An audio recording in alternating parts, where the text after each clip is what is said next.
was in his casket in that parlor.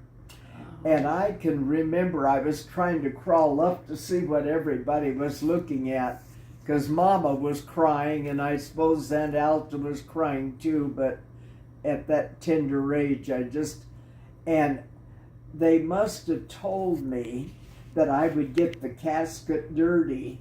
Oh. Because Papa picked me up and held me in his arms, and then I looked down and could see Grandpa.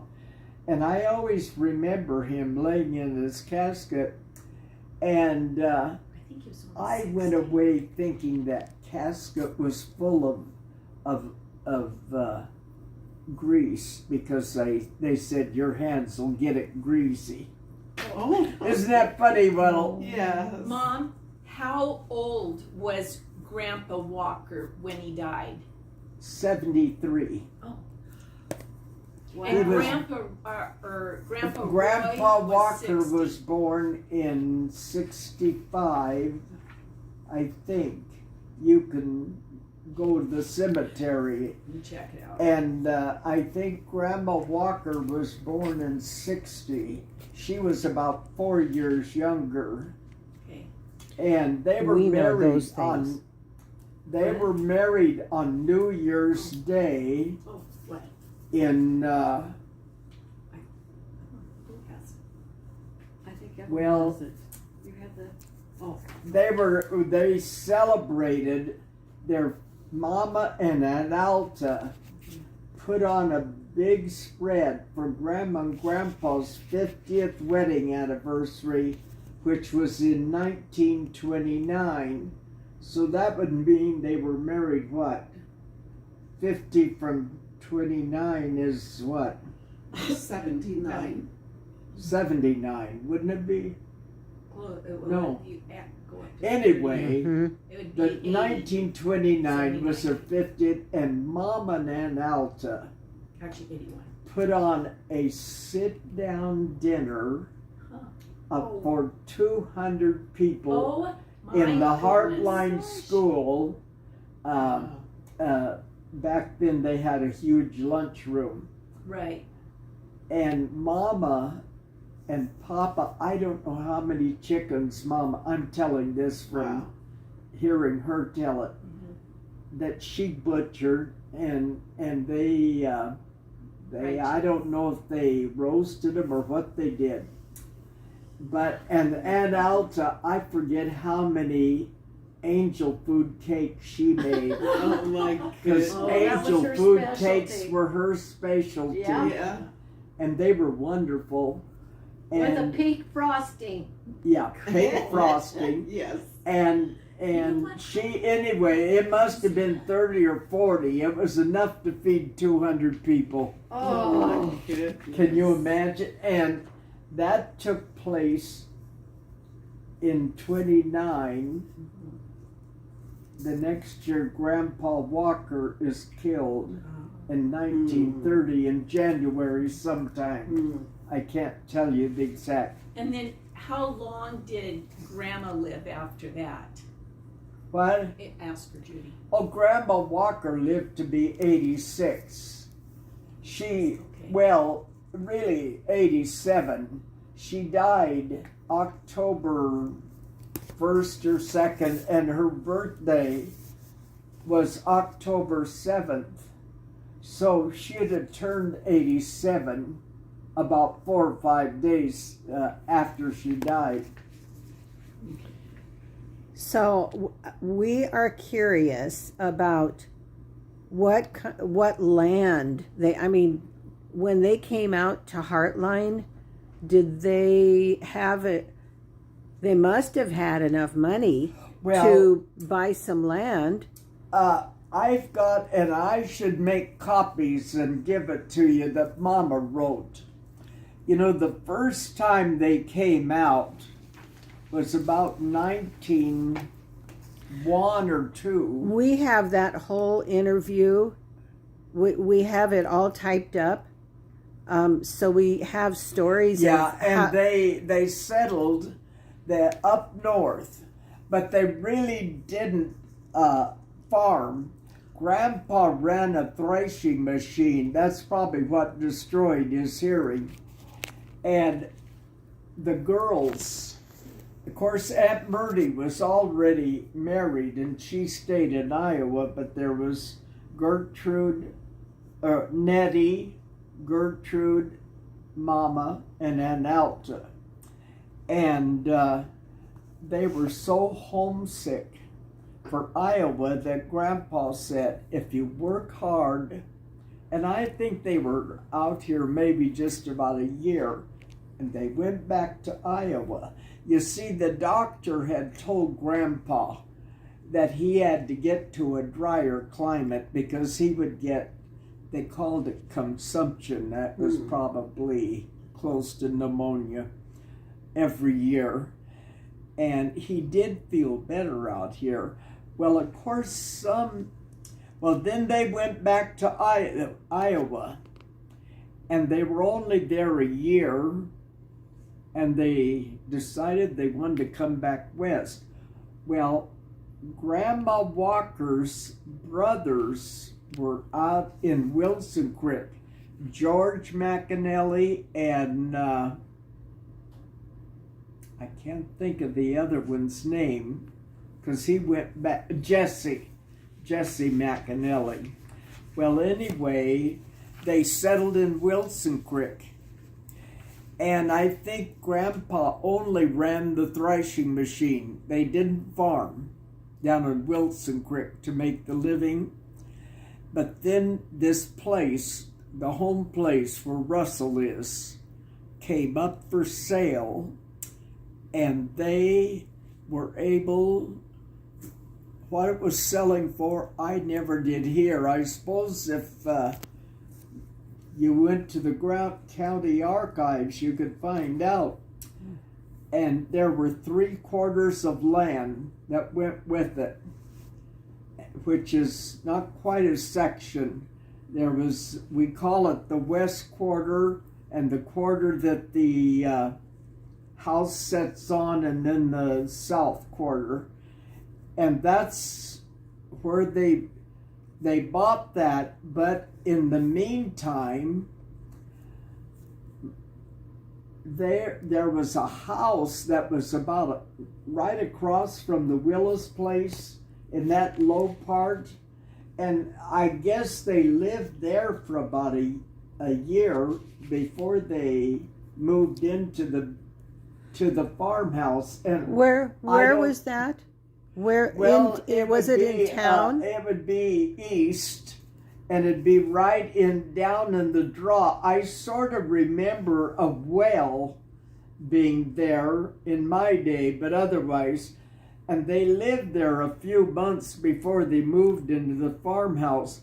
So, and they, people like Bud Pinson, he thought Grandpa's pioneered that place, but they didn't. In fact, it was owned by two people that went broke and went back, and Papa, and then the house was owned by two, John Hammerly and another warehouse man. But John Hammerly was who they dealt with. And the Hammerleys, I can remember the Hammerleys in my day because they still lived in Hartline till in the 30s. And they were pioneers of Hartline. In fact, two of the big gravestones as you enter the cemetery in the middle, it'll say Hammerly. They were the parents of John Hammerly. Well, anyway, Grandma and Grandpa bought the place from them, and Papa often joked, so they were the third owners of the place. But Papa often joked, he says, everybody went broke, and I didn't have brains enough to know but to stay there. Of course, when Papa bought the Reinhardt place over there where Wes and Kelly lived, he tried to get Mama to move off and move over there because the land was much Okay. better. Better, yeah. But she wouldn't do it. So the next best thing, Papa started sinking those wells.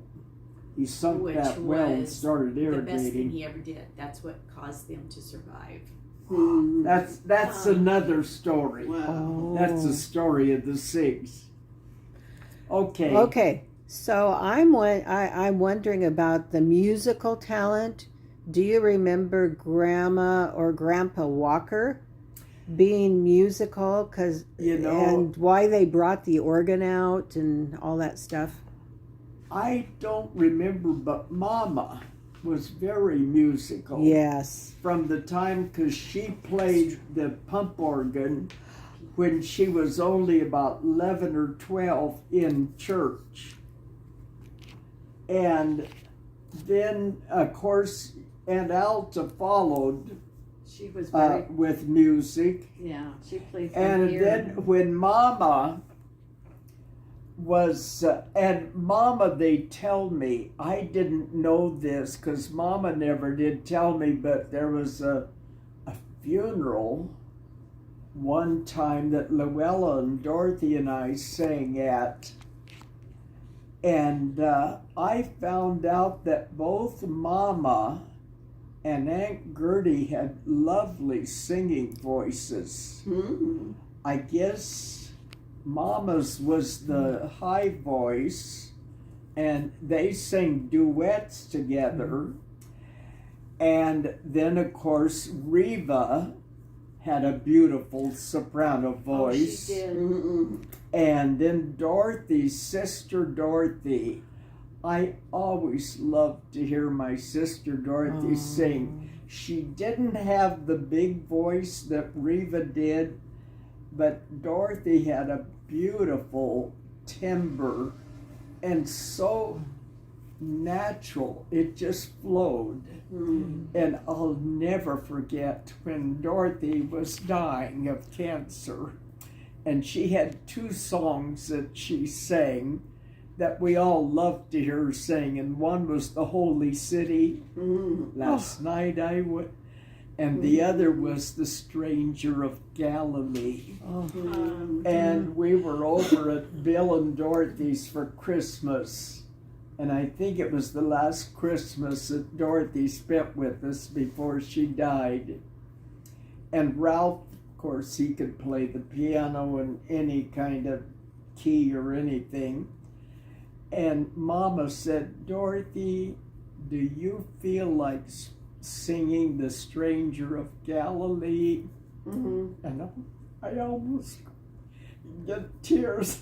Here I am crying about that, and I didn't even cry when Bob died. You never get over losing It was someone. it was so beautiful. She sang it, and Mama says, do you suppose that's the last time we'll hear her sing? And it was. Here I am, I'm crying about that, and I didn't cry over Bob's passing. Isn't that crazy? No. Grandma Alta, Yeah, you're right. And Grandma Alta, and also their mother Eva could play by ear, yes. and it was just amazing. And Grandma, their Oh, your Judy mama got was that more too. of playing, but Aunt Alta just loved to jazz. You know, when we came into Pentecost, she just Crazy. loved to jazz it up. And Aunt Alta loved to play. She was, I would, Excuse me. and Mama was a music teacher. She taught Eva.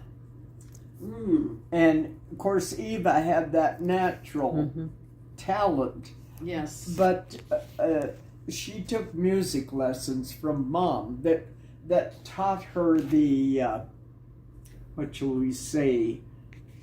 I can't think of the word. The basics of the piano. reading music and Yeah, and you know, Mama, this Mrs. Hammerly, the wife of John Hammerly, had a beautiful singing voice. I remember her singing, not well, but I can remember, and she was an excellent pianist. Mm. And Mama got her fine-tuned Skills. timing and everything. She took lessons from Mrs. Hammerly. So it's kind of interesting. And you know, I don't know where the musical, it wasn't from Grandma Walker. It might have been on Papa's side or on Grandpa's side. I don't know, but it seemed to go down through the Walker side. Well, it's amazing because for them to bring an organ Yeah. on a train, Yes. somebody had to have been a musician. Definitely. Well, And Was that the old organ that was at and Uncle by Ralph's that place? time, even though That's Mama, Mom. no, I know the answer to that. Oh, okay. by that time, even though Mama was playing it, Aunt Alta was probably learning to play too. You know, Mm. Yeah. Did because she have back perfect then pitch, that was your Aunt Alta? entertainment. Mom, Yeah. did Aunt Alta have perfect pitch like Uncle Ralph? Who? Ask her. And No. Ralph was the only one blessed with perfect pitch, I Okay. think, Mm. did not know that. which is a gift. Mm-hmm. Yes. You know. Stephanie has perfect pitch. Stephanie Scott's sister. Oh, does she? Yes. You know, like if somebody started singing a chorus, all Ralph had to do is listen a little while, and then he took off Judy's in like whatever You got whatever that too, key Judy? they were in. She got does. Can you perfect do pitch? that, Judy? She does. Mhm. Wow. Yeah. I can. I had a. Hand me